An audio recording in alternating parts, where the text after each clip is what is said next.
Assalamualaikum warahmatullahi wabarakatuh. Selamat pagi anak-anak, selamat bertemu kembali dengan saya Pak Aman Santoso yang akan mendampingi kalian dalam belajar PPKN, di mana pada pagi hari ini kita akan membahas tentang dinamika perwujudan Pancasila sebagai dasar negara dan ideologi bangsa Indonesia. Tetap sehat anak-anak. Pagi ini marilah kita berdoa sebelum melanjutkan pelajaran yang akan kami sajikan. Marilah kita berdoa menurut agama dan keyakinan kita masing-masing. Berdoa mulai.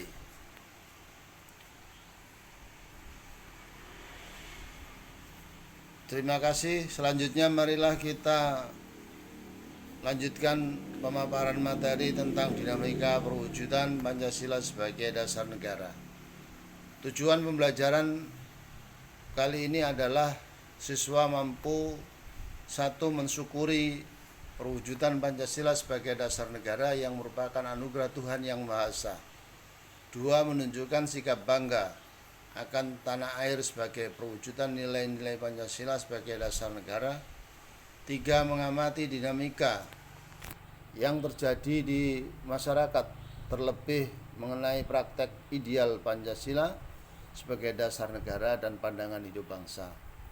Yang keempat, siswa mampu merancang dan melakukan penelitian sederhana tentang peristiwa dan dinamika yang terjadi di masyarakat terkait penerapan Pancasila sebagai dasar negara dan pandangan hidup bangsa.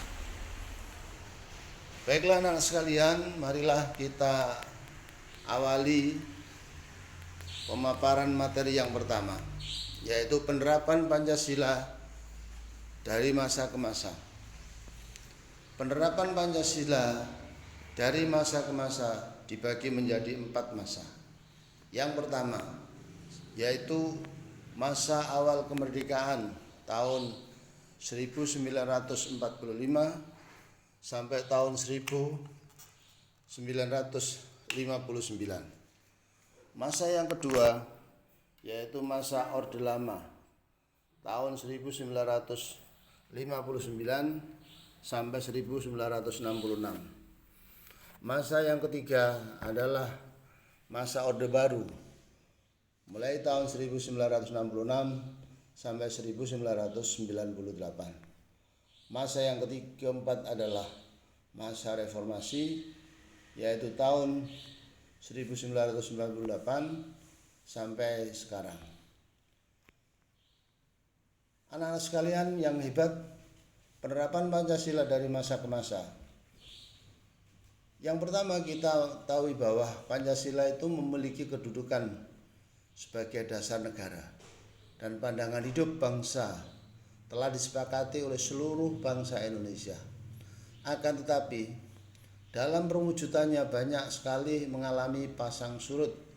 Bahkan sejarah bangsa kita telah mencatat bahwa pernah ada upaya untuk mengganti Pancasila sebagai dasar negara dan pandangan hidup bangsa dengan ideologi lainnya.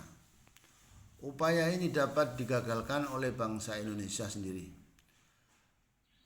Pada masa awal kemerdekaan Indonesia, yaitu tahun 1945 sampai 1950, Pancasila mendapat banyak tantangan dari berbagai pihak seperti Belanda. Bahkan dari masyarakat Indonesia sendiri ada yang ingin mengganti Pancasila sebagai dasar negara. Nah, itulah kedudukan Pancasila sebagai dasar negara dan pandangan hidup bangsa Indonesia menjadi sangat penting untuk kita pelajari. Terdapat upaya-upaya pemberontakan terhadap NKRI di sejumlah tempat, yaitu sebagai berikut. 1. Pemberontakan PKI di Madiun tahun 1948, Pemberontakan ini dipimpin oleh Musso yang bertujuan untuk mendirikan negara Soviet Indonesia yang berideologi komunis. Yang kedua, pemberontakan DITII di Jawa Barat dan Jawa Tengah tahun 1949 dipimpin oleh Kartosuwiryo. Tujuan utamanya adalah mendirikan negara Islam Indonesia adalah untuk mengganti Pancasila sebagai dasar negara dengan syariat Islam. Yang ketiga, pemberontakan Republik Maluku Selatan RMS tahun 1950 dipimpin oleh Christian Robert Stephen Somokil. Tujuannya adalah untuk membentuk negara sendiri yang didirikan tanggal 25 April 1950. Yang keempat, pemberontakan Angkatan Perang Ratu Adil tanggal 23 Januari 1950 dipimpin oleh Kapten Raymond Westerling. Tujuan utamanya adalah untuk mempertahankan bentuk negara federal di Indonesia serta memiliki tentara sendiri bagi negara-negara RIS. Pemberontakan berikutnya adalah pemberontakan PRRI dan Permesta yang dipimpin oleh Safruddin Prawira Negara dan Pancasumuan tahun 1957 sampai 1958 dengan tujuan utama adalah koreksi untuk pemerintahan pusat pada waktu itu yang dipimpin oleh Presiden Soekarno. Nah, itu adalah beberapa ancaman yang datang dari dalam negeri dengan tujuan untuk mengganti ideologi negara kita yaitu Pancasila. Penerapan Pancasila pada periode 50 sampai 59. Ya, penerapan Pancasila dari masa ke masa berikutnya adalah penerapan Pancasila pada periode 50 sampai 59 cenderung diarahkan sebagai ideologi liberal. Hal ini ternyata tidak menjamin stabilitas pemerintahan. Berdasarkan UDS tahun 1950, Presiden berfungsi sebagai kepala negara dan menjadi bagian dari pemerintah. Namun, tanggung jawab pemerintah berada di tangan Perdana Menteri bersama para menterinya. Dalam perjalanan berhasil melaksanakan pemilihan umum pertama di Indonesia pada tahun 1955 yang selama itu dianggap sebagai pemilu paling demokratis, tetapi anggota konstituante hasil pemilu tidak dapat menyusun undang-undang dasar seperti yang diharapkan, sehingga menimbulkan suasana yang tidak stabil. Suasana pelaksanaan pemilihan umum pertama bisa kita lihat seperti pada gambar ini. Nah, selanjutnya ketidakstabilan politik saat itu menimbulkan krisis politik, ekonomi, dan keamanan yang menyebabkan pemerintah mengeluarkan dekret presiden tahun 1959. Dekret presiden tersebut dikenal dengan dekret 5 Juli 1959 yang berisi 1.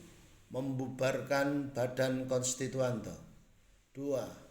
Undang-Undang Dasar tahun 1945 berlaku kembali dan Undang-Undang Dasar sementara tahun 1950 tidak berlaku. 3. Serta segera akan dibentuknya MPRS dan DPRS. Pada periode ini dasar negara tetap Pancasila, akan tetapi dalam penerapannya lebih diarahkan seperti ideologi liberal yang ternyata tidak menjamin stabilitas pemerintahan. Nah, dari sana sebagai pihak menyebut pasal 1959 hingga 1966 sebagai periode demokrasi terpimpin pada masa ini. Demokrasi dianggap tidak berada pada kekuasaan rakyat sebagaimana diamanatkan nilai-nilai Pancasila, namun cenderung pada masa kekuasaan pribadi presiden. Nah, sebab-sebab dicetuskannya demokrasi terpimpin adalah satu, karena keadaan yang tidak stabil, ya, keadaan yang tidak stabil. Dua, tersendatnya pembangunan ekonomi karena sering terjadinya pergantian kabinet sehingga program pembangunan yang dirancang oleh kabinet tidak berjalan secara utuh. Tiga, badan konstituante yang gagal menjalankan tugasnya untuk menyusun undang-undang dasar. Oleh karena itu Presiden Soekarno mengeluarkan dekret presiden pada tanggal 5 Juli 1959. Anak sekalian yang hebat, selanjutnya ada beberapa penyimpangan terhadap Pancasila dan Undang-Undang Dasar 1945 pada masa demokrasi terpimpin atau pada masa Orde Lama. Penyimpangan itu adalah satu, Presiden Soekarno ditetapkan sebagai presiden seumur hidup berdasarkan TAP MPRS nomor 20/1963 yang menyebabkan kekuasaan presiden semakin besar dan tidak terbatas. Penyimpangan yang kedua yaitu Presiden mengeluarkan penetapan Presiden nomor 3/1960 tanggal 5 Maret 1960 yang membubarkan DPR hasil pemilu 1955.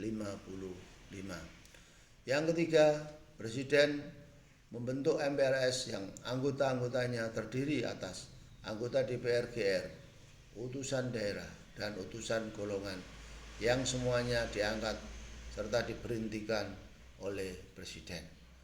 Nah,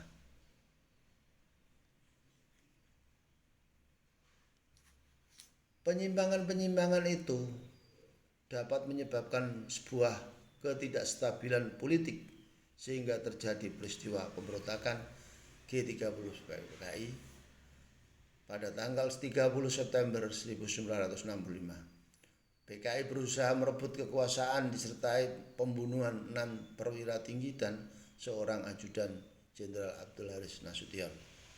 Itulah peristiwa pemberontakan G30 PKI ketika berlakunya Orde Lama.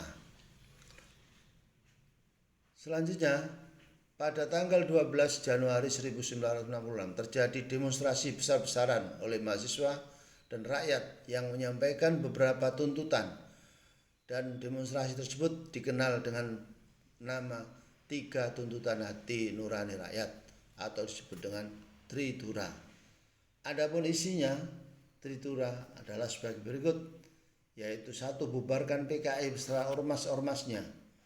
2. Bubarkan kabinet Dwi Kora dari unsur-unsur PKI. 3. Turunkan harga. Ya. Tuntutan itu disebut dengan Tritura.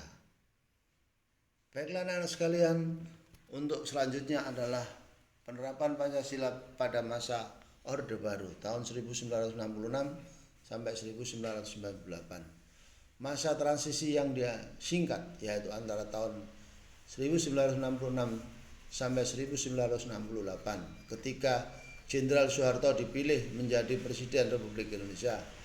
Era yang kemudian dikenal dengan era Orde Baru, menerapkan konsep demokrasi Pancasila, masa demokrasi Pancasila.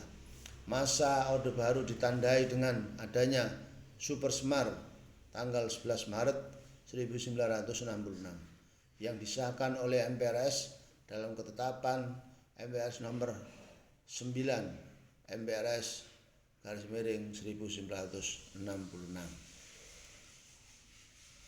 Perpindahan kekuasaan ini dikukuhkan oleh MPRS dalam sidang istimewanya tanggal 7 Maret 1967 yang dituangkan dalam TAP MPR nomor 23 MPRS 1967, yakni mencabut kekuasaan pemerintahan dari Presiden Soekarno dan mengangkat Soeharto sebagai pejabat presiden hingga dilaksanakannya pemilu.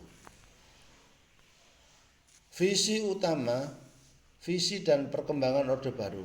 Visi utama pemerintahan Orde Baru ini adalah melaksanakan Pancasila dan Undang-Undang Dasar 1945 secara murni dan konsekuen dalam setiap aspek kehidupan masyarakat Indonesia. Dengan visi tersebut, Orde Baru memberikan secercah harapan bagi rakyat Indonesia, terutama yang berkaitan dengan perubahan politik dari yang bersifat otoriter pada masa demokrasi terpimpin di bawah Presiden Soekarno menjadi lebih demokratis.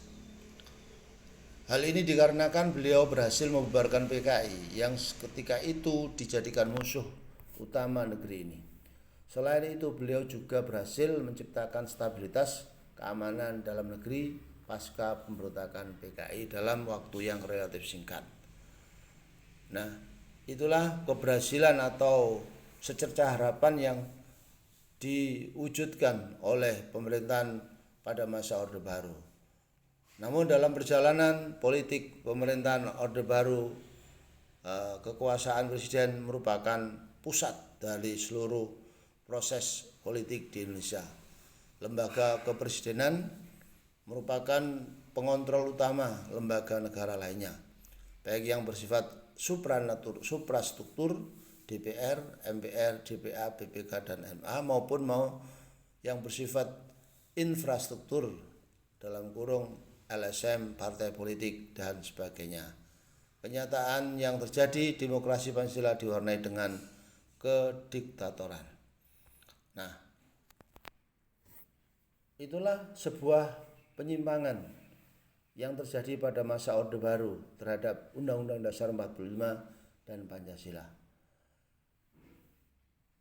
sehingga menyebabkan krisis moneter, krisis moneter. Itulah yang menyebabkan jatuhnya pemerintahan Orde Baru, krisis moneter, kemudian penyimpangan pada masa Orde Baru, utang luar negeri yang membengkak, kemudian kepercayaan masyarakat menurun, berkurangnya rasa simpatik masyarakat, kemudian masalah politik, sistem politik di Indonesia yang syarat dengan KKN. Itulah beberapa sebab jatuhnya pemerintahan Orde Baru. Kemudian juga termasuk pola pemerintahan yang terpusat. Jadi ada 6 sebab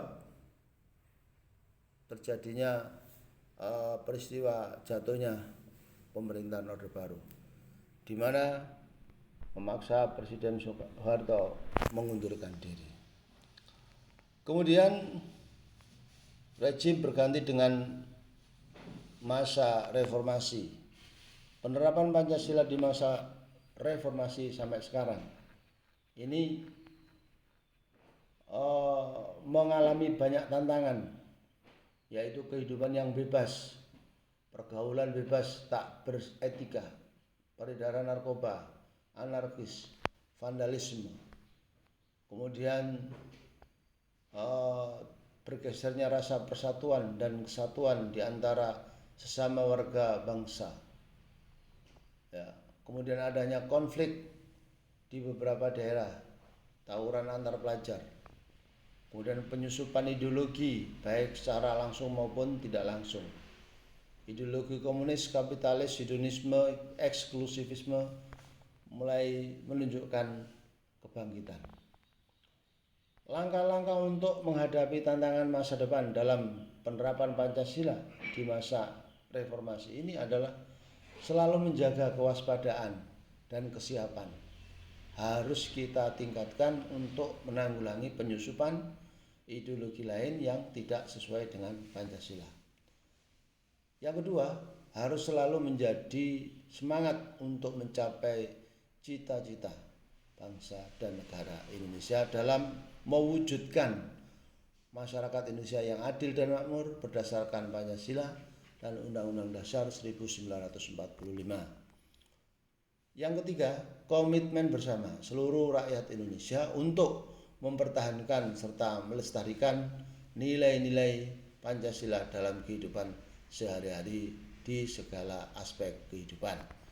Itulah anak-anak sekalian, yang hebat bahwa Pancasila pada masa awal-awal kemerdekaan sampai dengan sekarang, ya, pada awal kemerdekaan mengalami banyak tantangan, sampai sekarang juga mengalami banyak tantangan, termasuk tantangan yang sekarang kebebasan yang tidak terkendali, sehingga banyak peristiwa-peristiwa yang selalu ingin bergesernya nilai-nilai Pancasila dalam kehidupan sehari-hari. Oleh karena itu 3 komitmen tadi, 3 langkah untuk menghadapi tantangan masa depan dalam penerapan Pancasila harus kita pegang erat-erat, harus kita laksanakan sehingga kita selalu dalam keadaan kokoh, persatuan dan kesatuan untuk mencapai kemerdekaan yang abadi dan kemerdekaan yang utuh serta menyeluruh. Demikian, semoga selalu sehat dan dijauhkan dari penyakit yang membahayakan dan selalu dilindungi Allah Subhanahu wa taala. Sekian, assalamualaikum warahmatullahi wabarakatuh.